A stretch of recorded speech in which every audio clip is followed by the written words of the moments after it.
श्री सिद्धिविनायक न्यासाची समिती जाहीर। नव्या समितीमध्ये 10 जणांचा समावेश। भाजपच्या पवन त्रिपाठी यांची कोषाध्यक्षपदी वर्णी। अक्षय शिंदे एन्काउंटर प्रकरणाचा आज 5वा दिवस। अक्षय शिंदेचा मृतदेह अजूनही कळवा रुग्णालयामध्येच। अनेक शहरांमधून मृतदेह दफन करण्याला विरोध।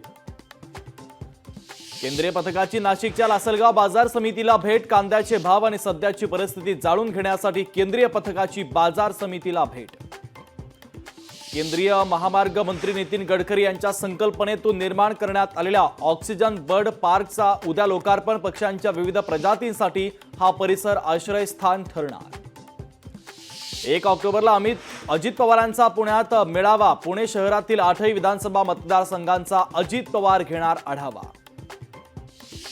भाजपचा आता तालुका स्तरावर लक्ष केंद्रित करणार। ओबीसी, एसटी आणि मराठा समाजाच्या मतांवर भाजपचा डोळा। भाजपच्या वरिष्ठ नेत्यांकडून जिल्हानिहाय आढावा। शिर्डीमध्ये महिला सशक्तीकरण मेळावा। मुख्यमंत्री उपमुख्यमंत्री मेळाव्याला उपस्थित राहणार। कार्यक्रमानंतर आंतरराष्ट्रीय न्यूक्लिअर थीम पार्कचं भूमिपूजन। पुणे शहरातील पावसाळी गटारांची स्वच्छता ठेकेदारांकडून करून घ्यावी। महापालिका आयुक्त राजेंद्र भोसले यांच्या प्रशासनाला सूचना।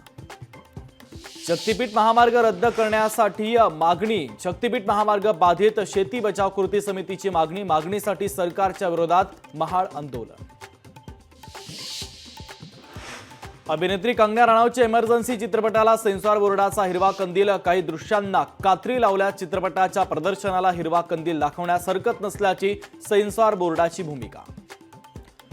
नवी मुंबई आंतरराष्ट्रीय विमानतळावर सुखोईच्या उड्डाणाची होणार चाचणी। पंतप्रधानांच्या उपस्थितीमध्ये 5 ऑक्टोबरला लँडिंग होण्याची शक्यता। राज्यात परतीच्या पावसाचा धुमाकूळ। अतिवृष्टीमुळे 12 जिल्ह्यांमध्ये तब्बल 33,000 हेक्टरवरील पिकांचे नुकसान।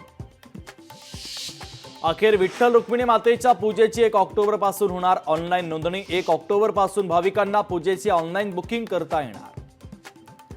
इंदापूरमध्ये विधानसभा निवडणुकीच्या आधीच राजकीय वातावरण तापलं। हर्षवर्धन पाटलांना राष्ट्रवादी शरदचंद्र पवार पक्षाच्या पदाधिकाऱ्यांचाच विरोध।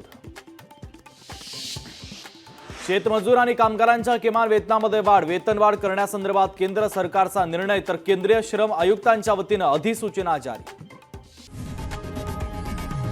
लोकशाही मराठी ऐका, पहा, जागरूक रहा।